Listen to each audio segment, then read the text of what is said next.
babukhoza omama bonke abantu abasha ama-young adult no-Sunday school ngibingelela ngivuma ukuthi uJesu Kristu uyinkosi. uJesu Kristu uyinkosi. Ngiyabonga uNkulunkulu, ngiyamangala. Ngiyabonga uNkulunkulu namhlanje u27 izolo beku26. Yazi ngishawe umbhalo ngamangala. Angangazi ukuthi mina ngiqale ngibonge ngithini uNkulunkulu kodwa ngithe inkosi ngiyabonga. Even nje uma sengiphumile esitolo izinyembe zibehambe zehla bezihambe nje zehlile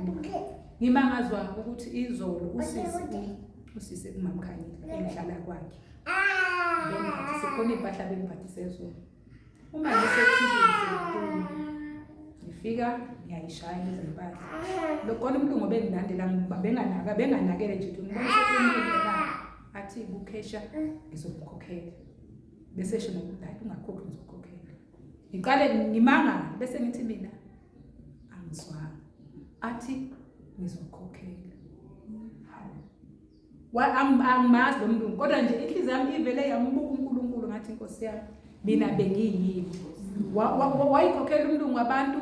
ngaphuma ngahamba uyazi ngivele zagcwala inyembezi emehlweni wathi hayi ungakhuleka wangihaga futhi wathi hayi jwayele nje ukwenza ngiyambonga uNkulunkulu bazalwane lento ingizisa ubuhlungu enhlizweni yami ngathi kodwa Nkosi Jesu awuqala ukunginakekela awuqala ungondla njengegwababa ungondla njengenyoni kukhona lapha athe uNkulunkulu ezweni lakhe wathi ningakhathazeki ukuthi niyodlani nembathini uNkulunkulu yazi ungenzele into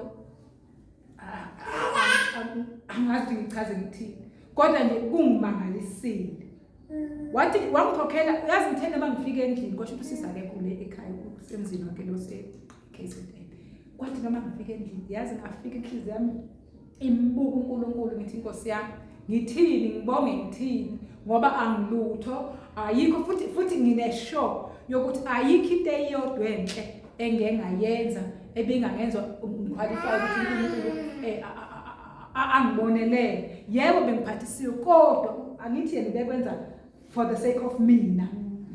kodwa nje ngibuka uNkulunkulu kukho konke kulo mali ngithathile ngagibela ngayo ngeza la enkonzweni ngiyambonga bazalwane uNkulunkulu uma ethi uPetru ngithi uphethe umayithi sizomuka siyephi ngoba amazonke okuphila kuwo usho izinto ezifa uNkulunkulu bazalana usizungeze ngemuva wasizungeza ngaphambili phezulu kwempilo yethu ubekile isandla ungiprovele uJesu Kristu inkosi ungiprovele ukuthi noma mina mhlambe ngeke ngibone ukuthi kukhona engidinga kodwa ungiprovele ukuthi uma yethi uJesu kholwani yimi nikholwe uNkulunkulu ukhuluma iqiniso okufana nomuntu alibambele njengoba linjalo ngoba ngithi uJesu umhlobo wami umhlobo wami lo engeke ngize angifisi ukuhlukana naye ngifisa ukubambelela kuye ngifisa ukunamathela kuye uJesu Kristu inkosi.